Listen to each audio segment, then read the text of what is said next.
Welcome to Beyond the Pit, the show where we talk to artists about their bands, their sound, and their mental health journeys. Whoa, hey punks, it's me, Figure the producer. Unfortunately, Groupie has been really busy, so I'm doing the intro, I guess. So other me, give him the rundown. Hey punks, just a reminder you can find this and all of our Beyond the Pit interviews on Rock Mental's official YouTube channel. They're also on Spotify, Apple Podcasts, and Amazon Music. Now, back to the video. Super Cassette is an indie rock band fronted by Max Gerlock. They bring unconventional storytelling to every track. This, along with their ability to compose what can only be described as masterpieces, Max Gerlock and Super Cassette create some of the most catchy and relatable records I've ever had the pleasure of listening to. So without any further ado, it is my deepest pleasure to welcome Max Gerlock to Beyond the Pit. First and foremost, Max, thank you for joining us. This is actually really exciting for me. When we started this whole thing, I tried to immerse myself in as many new bands, as much new music as I could, and your band was one of the first ones that really I found right away, and that the music just spoke to me. So it is really cool to have you here on Beyond the Pit. I'm so stoked to be here. Thank you so much for having me. Yeah. Thanks for spending the time with the music. It seriously means a lot. Thank you. We can go ahead and start from the get-go, from the beginning. Give us a little bit of history. How did Super Cassette become? What tell us your story. Yeah. So we've actually been around for a while. I think I started the band like at the end of 2016. So we've been at it for a Hey, while. yeah. It started as a solo project actually. It was a project called Maximilian, which is my my full name. But yeah, basically I like had been doing music stuff for a long time, but like I was still in college and I didn't really have time to actually like fully pursue something until I graduated. And then when I did, that's when I started Maximilian. And then I started putting songs together and was just like really ready to dive in because I like finally had time to do this thing. And so started like booking shows and stuff and put together a live band. And the first show we played was here in Oakland at a place called The Hatch. I think it's still around, but I don't think they really do shows anymore. Um, but it was just a great show. There's a really good energy. And like, yeah, I remember when we finished that show, Devin, who's our bassist, since then, and he's the only other member of the band who's been there, that whole time. Came up to me like right after we finished playing, was like, "All right, I'm in."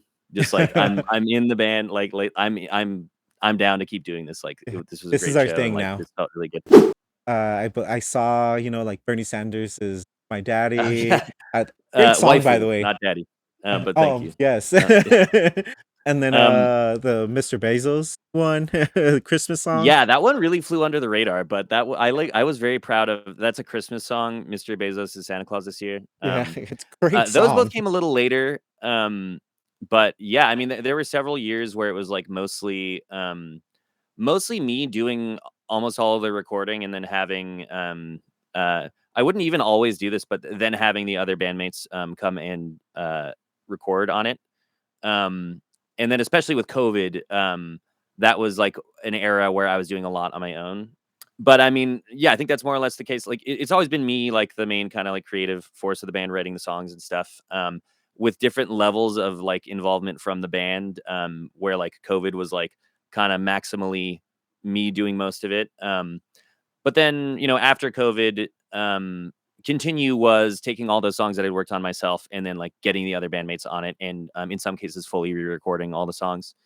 And making it less of this like isolated thing, which was honestly driving me insane. Like, Yeah. um, I've gotten really tired of working on music fully by myself. And This is probably a theme I'll touch on if we're talking about mental health and music, and anything creative. Like, involve other people as much as you can, lean on other people. Yeah. Doing everything on your own at some point seemed like romantic to me. Like, oh, I'll be like Todd Rundgren or like, uh, why am I blanking on Brian Wilson or like somebody who's just like does it all, or like Yeah. Kevin Parker Yeah. from Tame Impala or something.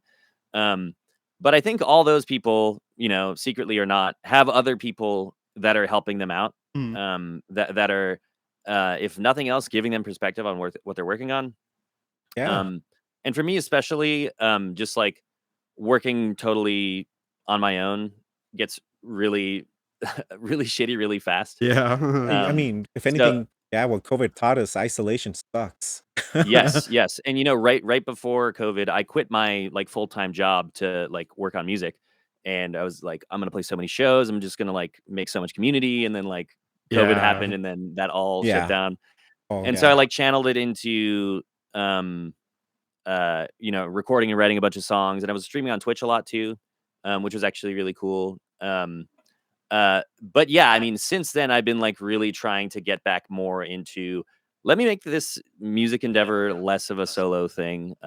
Because even if I like having, a lot of control over the arrangements of songs or whatever, it's always better having other people on board. Like they just help you see um, what needs to be changed. They contribute other things. They make it fun instead of excruciating. I And think all that stuff is really important. you use the right word too. The community you build. Yeah. So it's, music is really bringing all these people around you. Even if you're the force behind it, the community will be behind you to back you up. Yeah, Uh, that's definitely the hope. I let's start off with it. I mentioned my shirt. I I got it right after I found this was the first song that popped into my queue.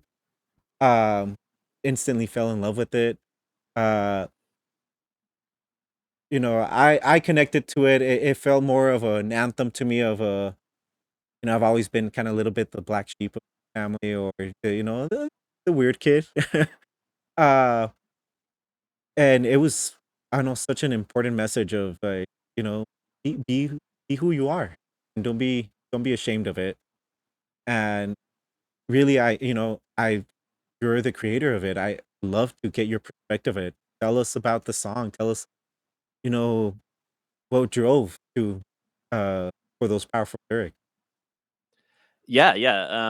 And I'm glad to hear you say that. I think more than anything, the specifics of that credo of be gay, do drugs, hail Satan.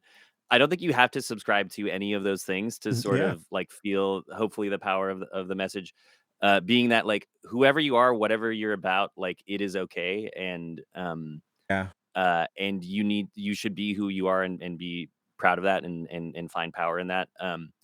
And I mean, to be honest, that is something I've really really struggled with in my life. Uh I'm not gonna let's see. I'll contain my trauma dumping as much as I can. No, no, But no. like That's what we're here for. some this is yeah okay. The trauma dump podcast. Let's do it. No, but I mean, long story short, elements of my upbringing in like childhood and stuff made it like really. It gave me a lot of issues around identity and like Yeah. feeling like I was a real person. And that's caused issues for me in a lot of different ways. Only in the past few years have I reckoned like with my gender identity around that. But in a lot of ways, like I haven't been able to take myself seriously, sort of, and I tend to sort of minimize myself or worry too much about what other people might think of me. Um, but yeah, it's my hope with the song that uh, people will feel empowered. Even if they're not taking it completely literally. Um, uh, and the song. Um, So it started with that, like, almost, like, bumper sticker line of "Be gay, do drugs, hail Satan," Yeah. which is I think it was, like, a slight modification of, like, kind of a meme that was already going around of, like, "Be gay, do crime," and that popped into my head, and, this is gonna sound really cocky, but, as soon as that popped into my head, I was like, "Okay, wait, shit, I think this could actually be a big song." I got the And Yeah. catchphrase. Yeah. and then I and then I immediately got really anxious about that, and it was, like, not sure if I wanted to do it or not, like, it felt like a lot of pressure. But so I started with that, and then I was like, "How do I make" I didn't want it to be this, like, stupid, like, meme, like, two-dimensional thing. I wanted it Yeah. to be, like, an interesting song with some depth to it, and so I from there, worked backwards to writing a story around the song.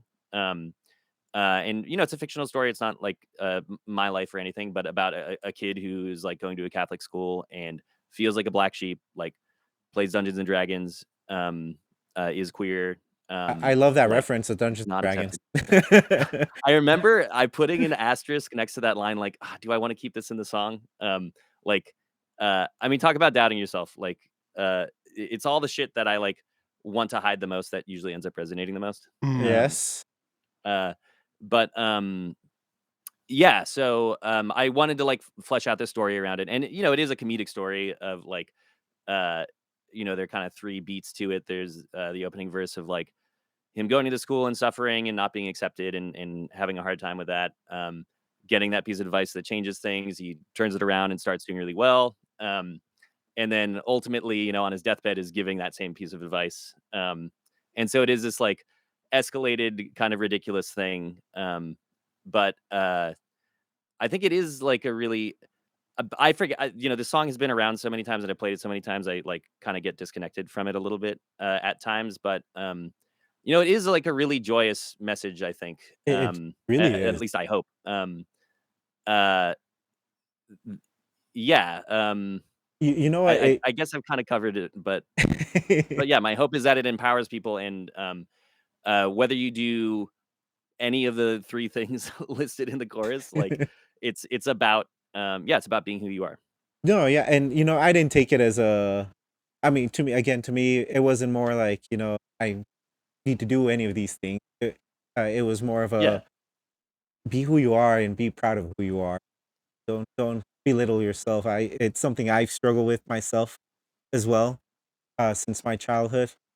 Uh, so just to be here an anthem to really come out and express it. It really, from the first time I listened to it, it had me hooked. And you That's you awesome to have hear. this way with songs. One of the other songs I covered here was Bones. Oh yeah. Oh man, that one spoke to me as an adult a lot more. Mm, And it's yeah, yeah, weird where you have these kind of a catchy, even poppy song to it with such a heavy message. And I'm here for it. I yeah. love I, it. g- I get I get told that a lot, and it's not really by design. Like, I mean, I've just been a very depressive person for a few years, and so Yeah. and I'm just writing from experience for the most part. Um, and I like pop music. I like writing catchy things. I don't know exactly where it comes from, but I have this desire to like craft something that's like platonically perfect. Like that's the goal. But yeah, so like the happy sounding stuff like that is just the music that I gravitate towards making.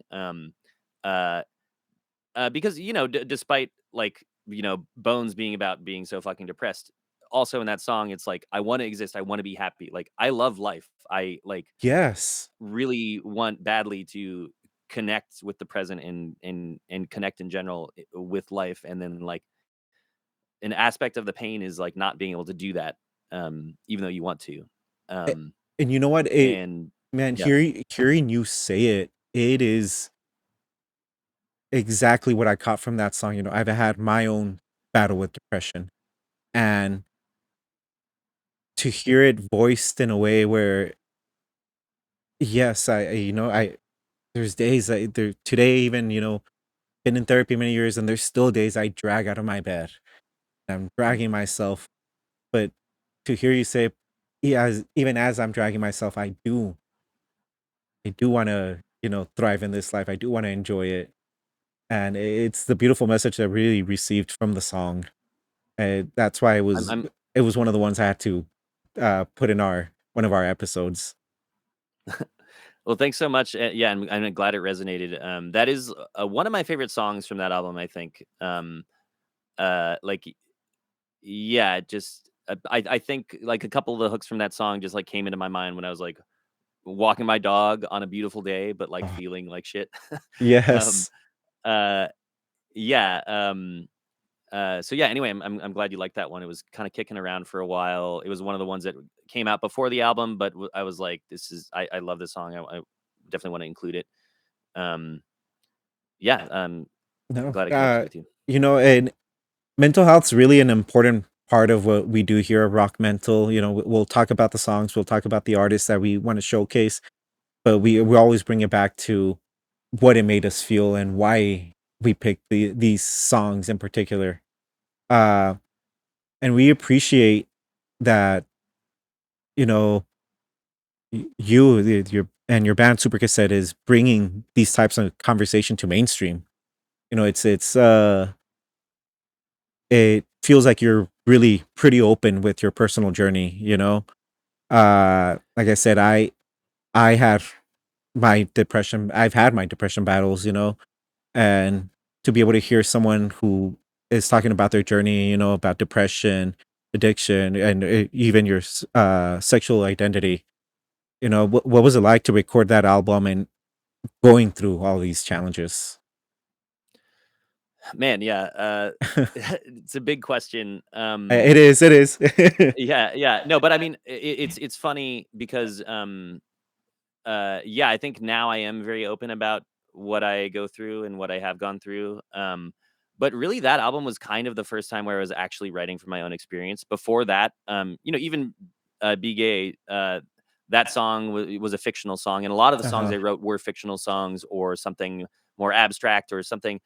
I wasn't really writing about my own experience before that. And then I don't know, something about uh, I guess part of it.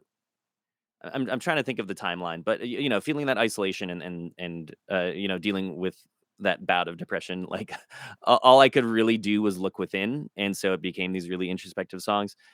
To me now, it's like sometimes hard to listen to all of that because like I kind of want to move past it now, and I'm kind of back to writing about my own experience, but mixed with I don't know, at times maybe making it more universal or something.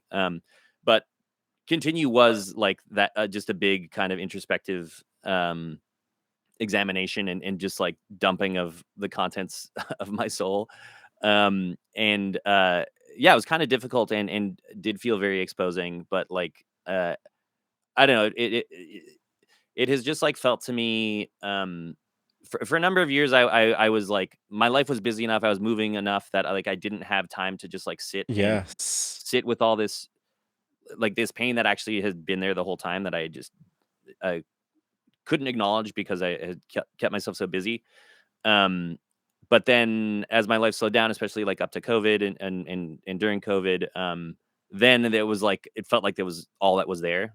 Um, so it was like all I could really sing about. Uh, and Yeah, I think a lot of it was like me trying to process it. That old cliche of using songwriting as therapy, I think was definitely there. Um, and Yeah, it's tricky because, my hope for the album is that it kind of leads you into this view into a depressive episode and like kind of out of it with something more uplifting. Like, the album ends with the song Continent, which I think lyrically is like one of my favorite songs that I've ever written. Really?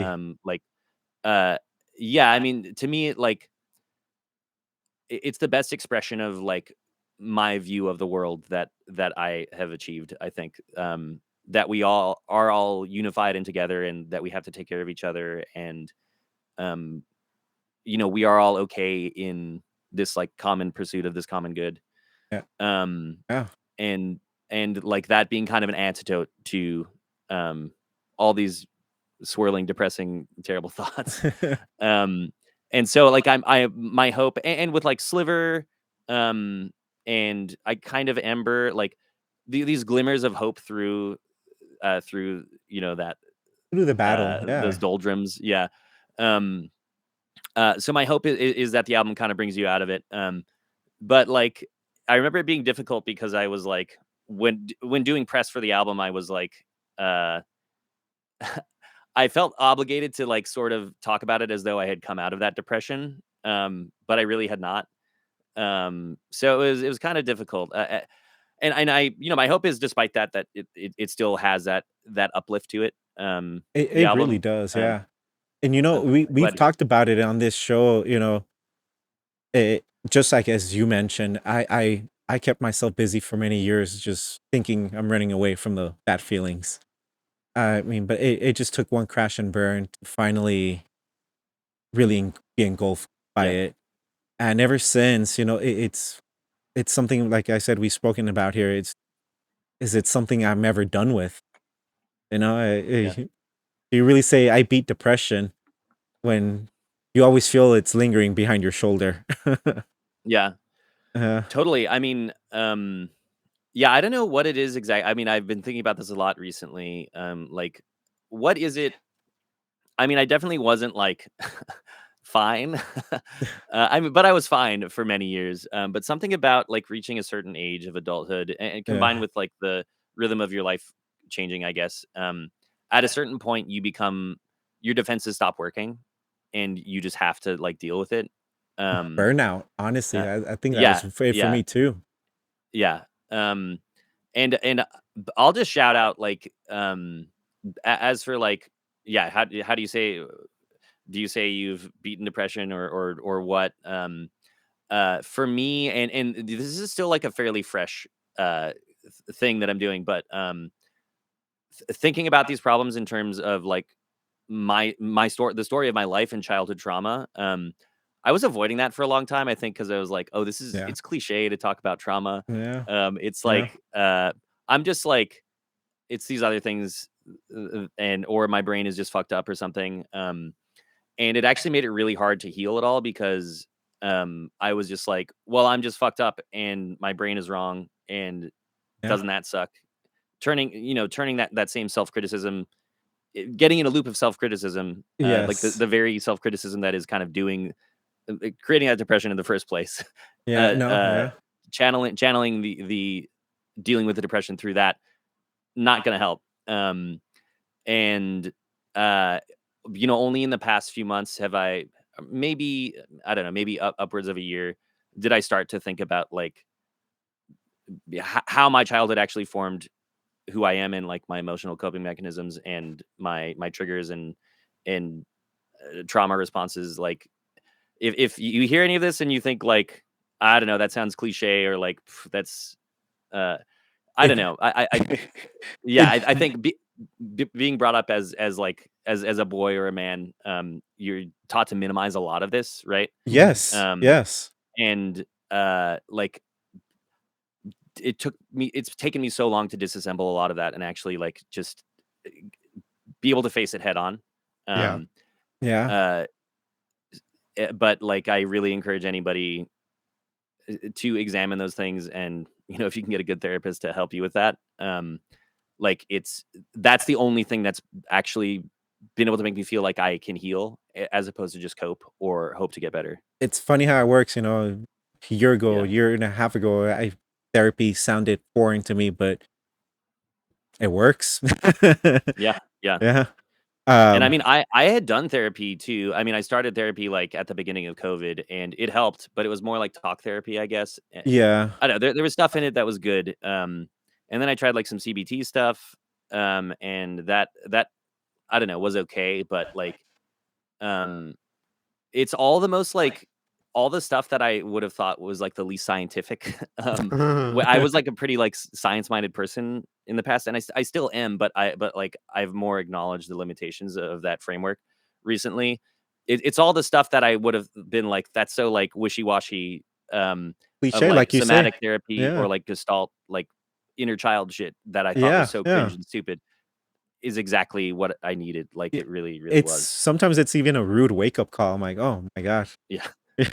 Yeah. Thinking about things, you know, relationship with your parents and how they affect you.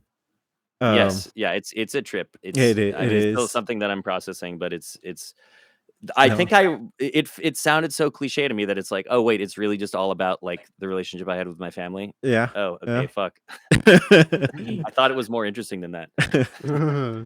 You kind of touched on it right now about therapy and you wishing other people to get therapy. Eh, we put this out there for fans to listen. There's someone out there going through something. What would you? What would be something you would want to say them to give them some words of encouragement? But, yeah, the first thing is your brain is fucking with you, and what your brain is telling you is not the truth necessarily. Yeah. And I mean, that's just a starting point because that can be really maddening because then once you know you can't trust your brain, then it's like, well, what the fuck is going on? But that's the first step. Like depressive thoughts are not real; they're a distortion. Um, Mhm. and like so don't give in to them. For the longest time, I assumed that basically like the saddest thing I could think was the most true. The most like depressive read on things must be the most realistic. Mhm. Oh, Um, and that fucked me up really bad. So as a starting point, know that your brain is lying to you if you are struggling. It's like you're being fed distorted thoughts that are going to make it really hard. Um, and then uh in addition to that, I guess I would say one thing that's been really helpful for me recently is like mindfulness. Another thing where it's like, God, I thought this was just so cliche, but like, um, when I have bouts of anxiety, as I do all the time, now, if you can take a second to sit with it and actually examine what you're feeling, um, physically, it's really hard to do at first because yeah, especially if you've like dealt with trauma and stuff, like so much of what you learn is to leave your body as a coping mechanism. But if you can sit and actually like examine, okay, what is happening in my chest right now? Like, what am I feeling in my throat? Like, what's going on with my mouth and jaw? Like, all that stuff, like, really helps you disentangle that impulse that your brain has to feed you this negativity from what your body is doing, and you can just be like, "Oh, this is just information, and I can do with it what I want." I can say, whereas before it would be an automatic reaction of like, "Oh fuck, my chest is tight. Oh my god, I'm yeah. anxious because something is bad." If you're like me and you resisted the more like, um, I don't know what the most concise word is, but like non-sciency ones, like somatic therapy and stuff like that. Try it. Like it's been completely transformative for me. Thank you for that. Honestly, it's really tough as someone like as I told you to really try to start battling those thoughts. Just any word of encouragement from anyone, uh, it can just tip the point to finding the help that someone needs. Um, we can get back to the music though. I know you had a couple of new singles recently. Tell us what's up with this new music. What does Super Cassette Yeah. have coming? What's coming up? Yeah, so I'll touch on the singles and then I guess I'll touch on what's next. But yeah, Hurts Don't It. That's like by far my favorite song I've ever written, like by a huge margin. Like Uh-huh. I I'm just really proud of that one. I think like it's the best I've done in terms of just like a like really like tightly crafted song in my opinion. And I don't just by my own standards. Mhm. um It's a um great song. A but great but song. thank you. Yeah, and another song that I hope is like uplifting for people like uh that was a song that I wrote sort of starting as a pep talk to myself of like, okay, fuck, I do want to do this music thing. I want to get out there and like try to offer something to the world. A lot of time my brain is screaming at me to do the exact opposite, to isolate myself and like, nah, this isn't good enough. You're a fraud. Like this is shit. Like, um, but like, yeah, really taking ownership of like, no, I want to do this. I have something that I want to offer, and I want to put myself out into the world.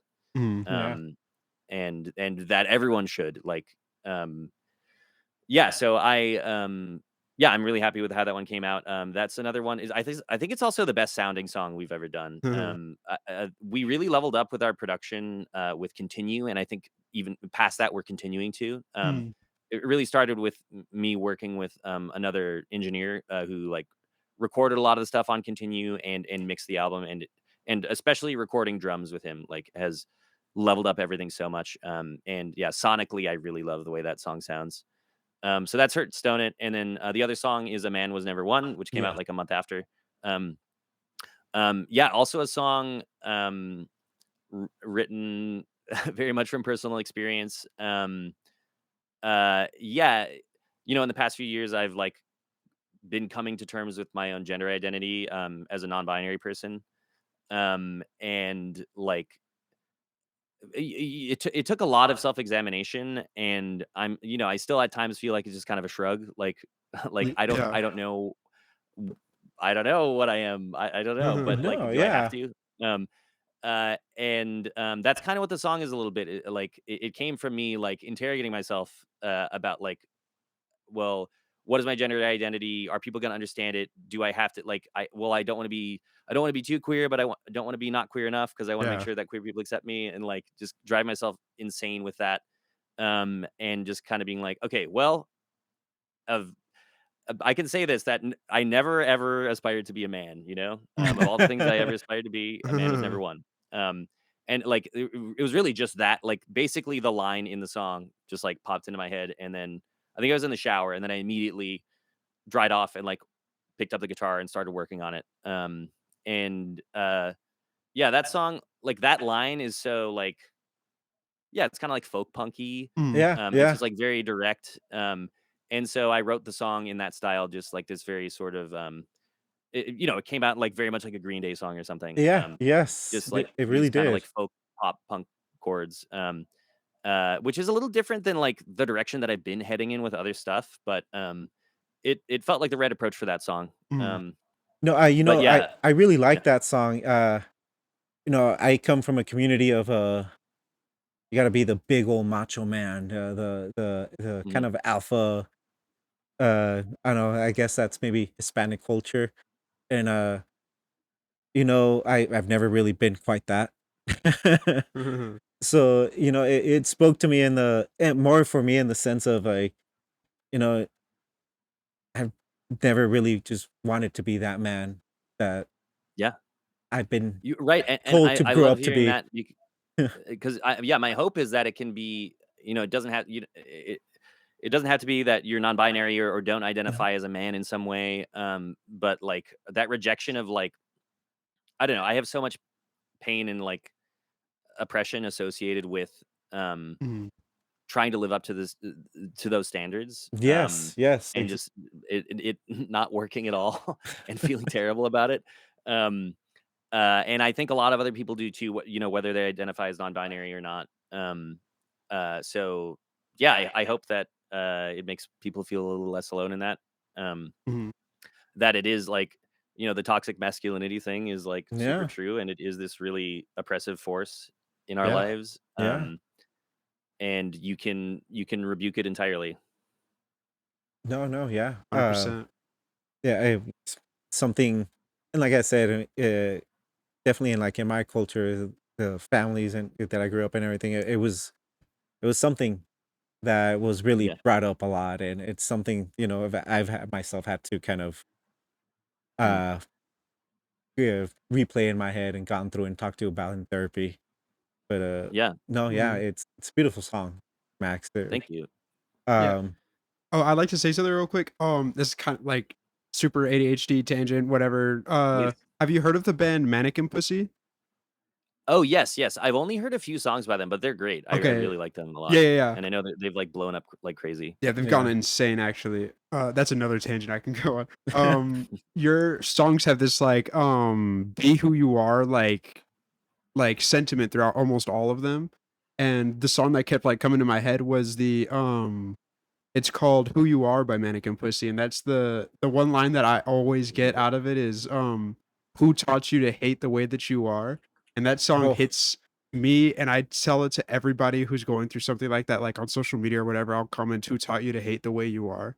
Like it's such like a perfect way to say like you're That's real, yeah. just because you feel something different doesn't mean you don't have to be what other people say that you are. yeah, Like, and that's what I got a lot from what the "A Man Was Never One." Like, I'm not who you're saying that I am. I'm who I am. And then I don't need to explain that to anybody. That's not something that you need to know. It's me. And then being able to like hear that in other ways and other like phrases and things like that is just really cool. Absolutely, yeah.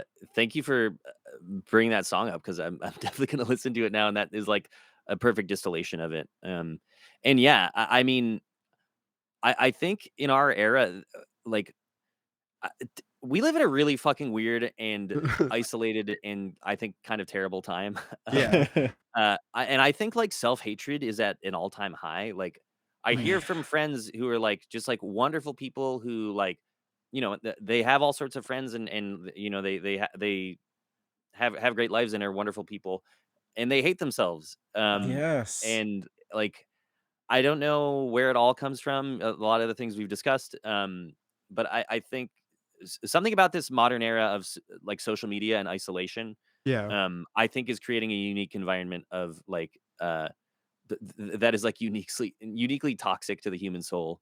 Um, and I think a lot of people are dealing with like self hatred or like feeling like they're not stacking up to others, Mm. Yeah. because more cliches incoming. Like this distorted picture that social media uh, paints of what people's lives are actually like, and the false connection that it gives. Like social media has been a replacement for like actual human contact, Yeah. Yeah. but one that doesn't actually supply human connection. Mm. Yeah. Um, and I think that has been a really big problem. Yeah. No, no, yeah, completely agree. It's just people talked about, all the beauty standards you have to deal with because of social media and stuff like that, but also just Like the um, fake lifestyles, yeah, the like fake lifestyle, just or like Yes. how we talked about the toxic masculinity, like the standards of what it is to be a man, a woman, this, it's just Yeah. eh, Yeah, it's exhausting and yeah, no one it can live is. up It live really up to it. is. Yeah, I was just thinking about how funny it would be to do like either a music video or just like a photo shoot in one of those, you can rent fake private jets and it's just a set that looks like a private jet. Yeah, yeah, that they're just But grounded. like shoot it wide so you can see that it's a set or yeah. something like that. Um, Oh, go Or meta just on like or just it. like make yeah, fun of yeah, it the whole time. uh, yeah. of It would be very Blink 182 with the boy band music video. Oh yeah. Yeah, I haven't seen that in years, but yeah, that kind of thing. All right, let's start something. Let's do a little fun stuff, Max, if you're okay with it. I you know Finally, we can have some fun. yeah, yeah. We went heavy there. uh, We did. I want to know about your like music taste. Your what you know uh what you like to listen to. I don't know, just quickly, like, give me like top 5 artists that they're your fallbacks. Having a bad day, Okay, I know yeah. I have these people in my back pocket. Are we talking? Okay, so are we talking like in my bones influences from my youth, or like newer things that or kind of just anything? It kind of anything, it just Cool. keep it like something. We've talked about it here. Sometimes, I'm trying to listen to so much new music, trying to engulf myself. But sometimes I just need a break, and I got my go-to Yeah, artist that I know. Just hit that reset yeah, button. dude, 100%. And yeah, I'll say like something that's been really difficult for me as somebody in music is feeling an obligation to like really stay up on all the trends and everything, Yes. and I like in my spare time, I listen to like more podcasts than I do music, so I feel like I'm always behind. So that is a big source of stress for me. But yeah, I mean, I have those artists that I like love to fall back on. I mean, it's funny. I'm wearing this shirt today. Radiohead, like since I was like 14, has been like my favorite band. Yeah. Just today, I hadn't listened to them in a while actually, but just today I was like listening to like one of their live shows from 1996, like Pink Pop Nice. 96 or whatever. Do you have a favorite So like album from Radiohead them? is yeah, probably In Rainbows. Oh, I think it's the great. most like just incredible songs. It's Yeah. just like so perfectly crafted. And I could go on about Radiohead like Kid A uh for me. for years. Nice, yeah. Yeah. I'm also an In I love Rainbows Kid fan. A. I like nice, yeah. I like that In Rainbows is more like a little bit more pop oriented in a way. Yes. Like it's less just like whoa man. And yeah, more of that like distilled like Y yeah, more songy songs Yeah. sort of. Yeah, yeah. Um, so that's probably my favorite. Let's see, other bands, like my biggest ones, like in high school that really formed a lot of my music taste would be like Modest Mouse. Uh, love that band. I mean, I got into them with I like love Float Modest On, Mouse. and Oh, then I went back yes. to like the really good shit, like Moon in Antarctica, Yes. amazing album, and Lonesome Crowded West, like just crazy good, and very different from uh it's like really raw, and that's their newer Yeah. stuff I've connected with a little bit less because it's way more refined, but like just Isaac Brock being like this fucking crazy crazy dude. Just like hearing like these like trailer trash guys in a studio just like wilding out was like it's such an amazing vibe. And it's a good reminder to me of like I have a tendency to want to craft things too much sometimes. And it's been something I've been working on is like getting back to that like raw, like people playing in a room thing. And Yeah. Yeah. I love Modest Mouse for that. I actually saw them in November on the day of the election, and it was like Nice. the weirdest night. What? I went and saw them and I took mushrooms, and then like literally right when they were it was like right before they went on, we looked at like the election map and it Yeah. was all red. And then like their first song, a bunch of red lights came on, and it just felt like this like, oh my god, we just like entered a hell dimension. Um, but then the concert was so cathartic. It was like I mean, float Aw. on like bad Yeah. comes news. Don't you worry, even when it lands. It was like exactly what I needed to hear at the Yeah. time. Float On So was my anthem when I was like 13, yeah, 14, man. Oh yes, yeah, god. no, it's an amazing song. Yeah, other like fallbacks and go-tos, The Strokes. Like when I'm like thinking about how to arrange guitars, I always think about The Strokes because they were really fucking good at it. Yeah. They're an Yes. they're an interesting band because they come across like, and I think they work really hard to come across as like these sort of like, we don't really try that hard, Yeah, and we're just like these like nonchalant, yeah. cool, like kind of punky like Ramones guys. But like they like definitely like took AP music theory and like like they're like applying like Bach chorale shit to their Yeah. arrangements. Like they totally are.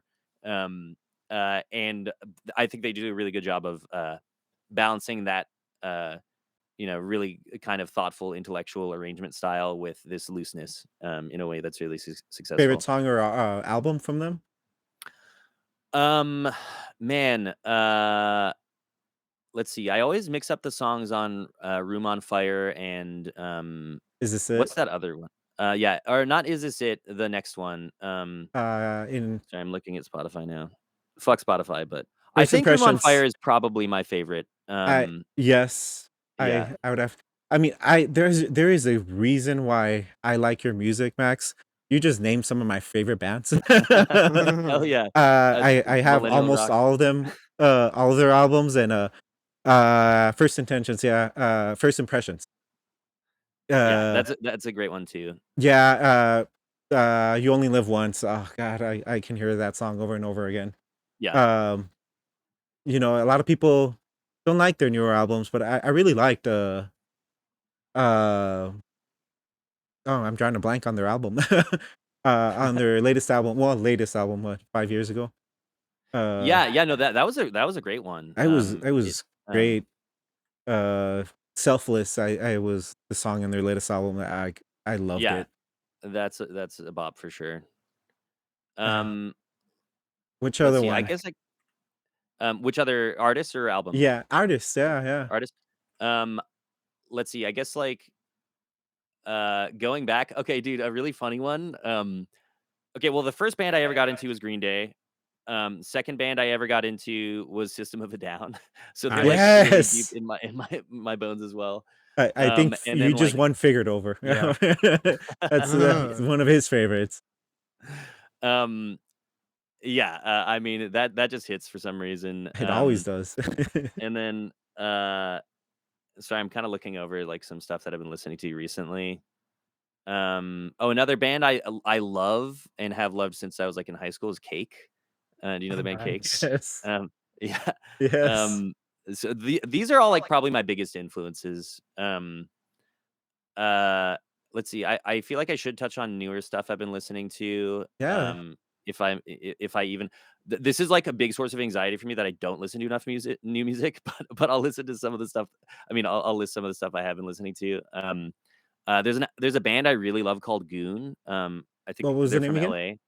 Goon, Goon? Goon. Okay. They just Nice. released a new album and it's fucking amazing. It's called Dream 3. All right. Um, they're Goon. rad. I really want to play a show with them. um, let's see. Oh, I also I really like Geese. I think they just came out with the. I don't think they've dropped the album yet, but they're Nice. gonna drop one soon. It's one of those bands where it's like, Jesus Christ, these are like 22-year-old kids, and I'm so jealous. Like, I wish I like grew up in New York in cool bands and like, Yeah. but I mean they're awesome. And the vocalist Cameron Winter released his own solo album that I think is awesome. It has some really incredible songs on it. Funnily, he sings kind of funny on it. And when I put that song on for my wife, she was like, "Is this a joke?"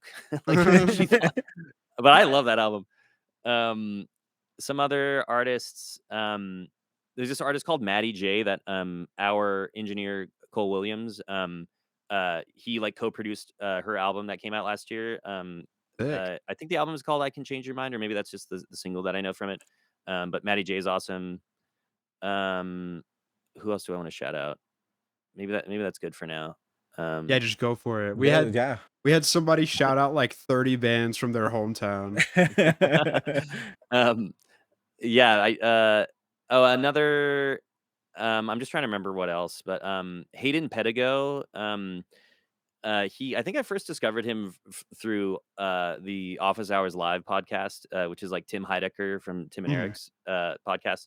Um, he released an album called "I'll Be Waving as You Drive Away." It's really beautiful. It's an instrumental album. It's primarily his guitar playing, acoustic guitar, and these like really low, beautiful, open tunings. They're really gorgeous songs. I was really impressed with it. Nice. Um, uh, yeah, I think that kind of covers it for new stuff I've been listening to. That's cool. That's cool. We wrote some of these down. We'll definitely be listening. Yes. Fuck yeah. Again, we try to And then immerse and then ourselves too. hell yeah. The other thing I was gonna say, the other stuff I've been listening to is just really old shit. Like I've been listening to a lot of like old folk music, like John Prine and Bob Dylan. Oh, damn. um, I find for me, like especially Bob Dylan, there's nothing that like unlocks songwriting for me and writing lyrics Mhm. like Bob Dylan, because it just like comes out of him, Yeah. like Yeah. he's just so the lyrics just flow out in a way that it always makes me want to write. Mhm. Um, we touched on like new music and anything. What about shows for yourself? Uh, Oh, like TV shows. no. Oh, Any oh, shows that you right. Oh, that and Super sorry, Cassette has coming out? yeah, new music and shows. New music. I actually forgot to mention. We don't have anything set with a release date right now, but we're working on a new album. I have a Ooh. bunch of songs that are like, uh, I don't know exactly what the timeline is going to be, but I'm really excited about them. Like, there's some really good shit coming up. Nice. Yes. Keep So us get stoked for posted. that, I Keep us guess. posted. We'll shout Yeah, it out on our Oh, websites. yeah. I'll put it on my beautiful. personal. Yeah, other than the music we're working on, we don't have a ton of shows. We have some dates that I can't announce yet. Um, Okay. we're gonna be touring. We're gonna do a short East Coast run later in the year, like maybe October. And then we're gonna be playing shows on the West Coast in September. Sick. Or actually, sorry, November. So you can catch us then. We'll probably play a couple other like Bay Area dates in the next few months, but nothing that I can announce for sure yet. We are playing. I think it'll be by the time this comes out, we'll have already played it. We're playing in Pocatello, Idaho, this coming weekend, Nice. the July 19th. Shady Grove Music Camp. I love like Pocatello is just this random small town in Idaho that is just like the best place ever. Everybody there is incredibly nice. When we pulled in, I saw on the sign it was like the smile capital of the world. I was like, okay, and it was just like everybody was so cool there. Nice. Oh, nice. And like we had an amazing show. Like people just come out to music there. Like small towns kind of do like more Yeah. than like one of the things that frustrates me about San Francisco is it's like really hard to get people out to shows. Whereas Yeah. like in these small towns, people are just like, all right, it's Friday. Let's like, what's going on?